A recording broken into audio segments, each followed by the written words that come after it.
When I was 16, 17, we're living on Long Island, and good neighborhood, but we were the poorest family. You know, my father was the older, and everybody was young coming in. But a few of the developments of it was where all the new houses were going up with the younger money. You know, and I would go. My father had a big Cadillac, and I would go at night with a shovel, dressed in black, and I dig out. I love hedges and plants, and I know what's expensive. Wood pines, wood fucking. I know all about plants for some reason. I would rob every beautiful hedge, young rose bushes. I knew what everything cost. And I bring him back. My father knew I was doing this. I put him. It was like a tribute. Dad, look what I got last night. And I put him in the yard by the pool before he went to work. He'd go, I like that pine. Yeah, put that rhododendron over there. That's nice. Give that to Rosalie. And then some mafia guys down the street heard I was doing it, and they go, can you grab us some of these? Yeah. So I started going out with my father's Cadillac. I lined it back with Glad bags. And I was a one-man operation. I dig fucking, and they were in the earth for like a few days. They weren't like sunk in. You could just pick them out, put them in the trunk, boom, because no one lived in the model homes yet. It was all homes that were furnished and the landscaping was done, but nobody lived there. There was no cameras, once again. It's a model development. And it was a good hustle for like a summer. I must have made a few grand. And they paid $50 for a bush, this one, a bonsai tree, like good-looking shit. Did you ever get the same house like multiple times when they kept refilling it? You know what? I got a school that way. I got the school across, not across the street and down the block from my house. And then I got to be like, I can't keep hitting the school. They kept putting this beautiful spruce tree in, like 4 foot high. I'd pull it out of the ground, and you had to do it during the winter when the root ball is still going to be alive. My father let me do that shit. He thought it was so funny. I never forget one of the sickest things I ever did was I got involved with, they were my neighborhood friends. It was like Sabatino, Carlos Perez. Chicha Bastitz. No, Chicha Bastitz was a Kennedy school guy. This was the Giving Out Terrace crew. It was, in those days, it was Carlos Perez, me, Sabatino, Dominic Special, God bless his soul. A couple other kids I may forget. There was a soccer field. It's called Schutzen Park. Schutzen. Right in Union City. It's been there since fucking before Hitler.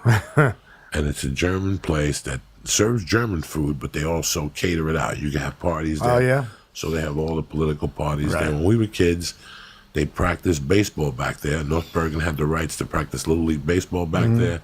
And there was a soccer field back there. So on the weekends, the German soccer team would play back there and blah, blah, blah. Right. And it was basically, it had stands. Yeah. I don't know what you could fit in there. I don't know, 2,000, 3,000. It's a park. But it was covered by this tin thing. Oh, it was covered. Oh, okay. It was covered by this tin roof. And for years, starting, I remember going up there when I was like 10 and hitting balls with the Todd brothers. By the way, one of them just died, Jeff Todd and Rich Todd and Vanacek. And we'd go up there on our own and play ball. Right. But there was a guy back there. His name was the Butcher. And if he caught you back there, he'd chase you with a knife and a German Shepherd. Oh, Shepherds with a dog back then. But the beautiful of it, we used to go up there and ride the motorcycles, and that would really drive him crazy. He would chase you and say all those Zig Heil words and shit. Right. But we figured out, one day somebody told me, when my mother first died, I had all these different friends, and I had good people in my life. But I had this one particular kid, Mike Denny. Everybody called him the devil. Like, people would go, he's the devil. I took a liking to Mike Denny. Mike Denny was a short wrestler. I went to Lehigh. And, but he just had him, he was one of those guys that every time you did something with him. Your trouble. You came up short. Oh, okay. Oh, you're not going to believe what happened. The guy gave me 300 instead of 5. Yeah. And I tolerated it for about a year, and then I lost him as a friend.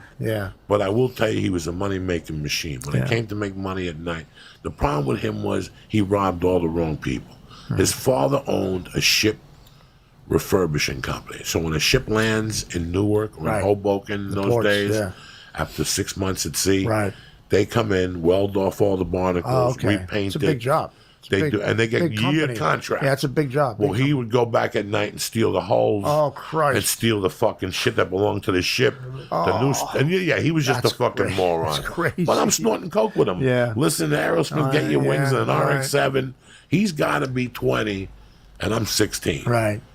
And that little crew we put together, one day somebody mentioned that tin above the soccer field that you could sell it. It's worth something. Yeah, like copper. Like copper. Copper wiring. Listen, Oh, my. everybody in my neighborhood got a ratchet set. And at night, before you went out, Lee, you took out your rattiest clothes, and we go up there, me and you, every night at 7 o'clock, because Butcher would get off.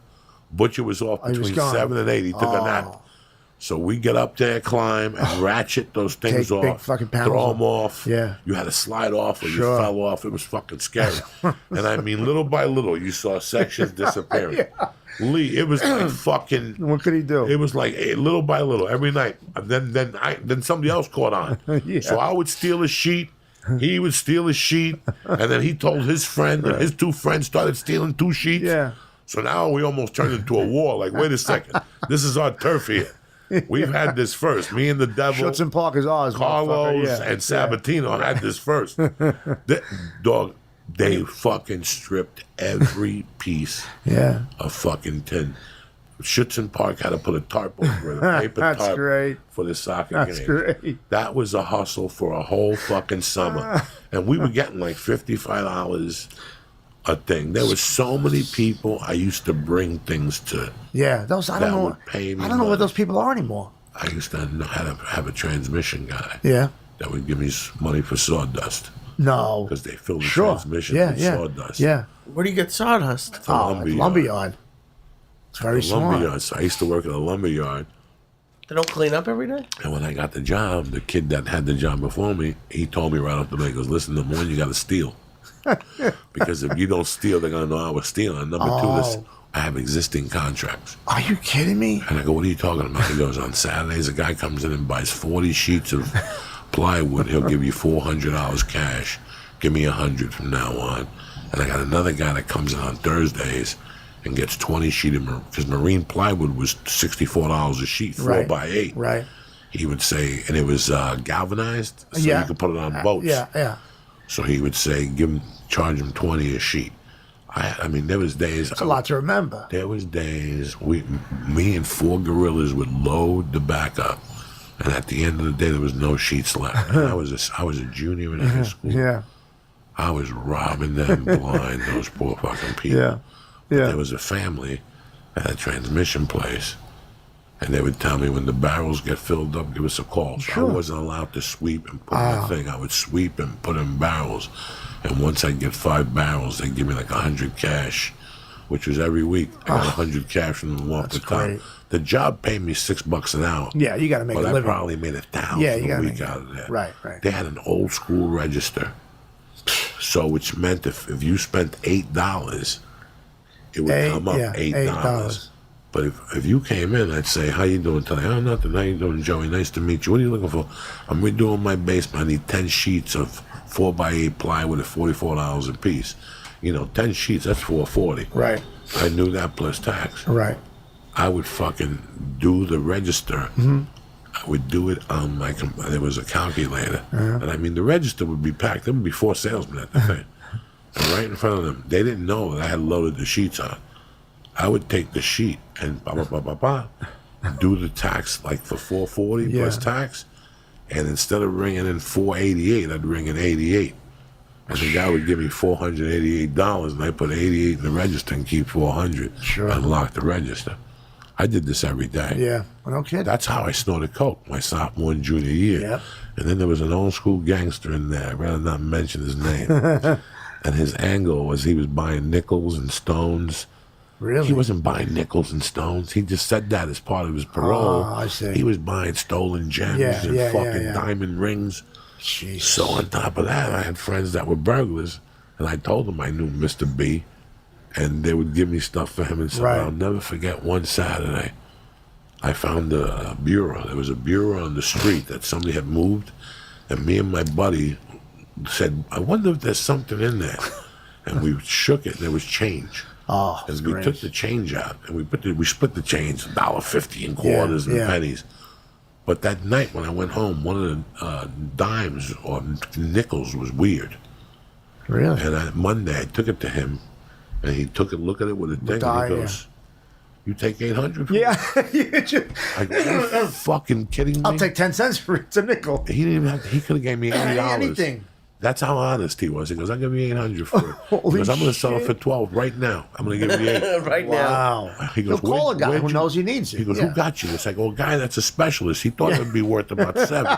He goes, all right, I'll give you 8. You keep 100 off the top. Thanks a lot. I had that place wired for sound. Yeah. I wouldn't show up on Saturdays. So You didn't have to. Every Monday I wouldn't show up. Sunday I wouldn't show up on Saturdays, and they wouldn't even say nothing to me on Monday. Right.